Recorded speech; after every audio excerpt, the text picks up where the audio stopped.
আসসালামু আলাইকুম, সবাই কেমন আছেন? সবাইকে অনেক জানাই সালাম, অনেক শুভেচ্ছা, প্রীতি ও ভালোবাসা।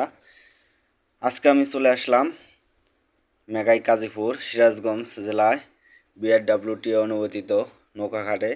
এখান থেকে আমি যাব নাটোরপাড়া চরাঞ্চলে ঘুরতে যাব। আমার দুই ছেলে দেখতে পাচ্ছেন অনেক খুশি।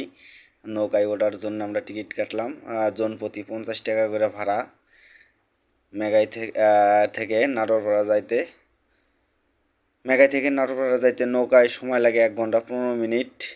দেখেন নদী কি উত্তাল, মাঝখানে চর, বিল সুন্দর চর, অনেক সুন্দর।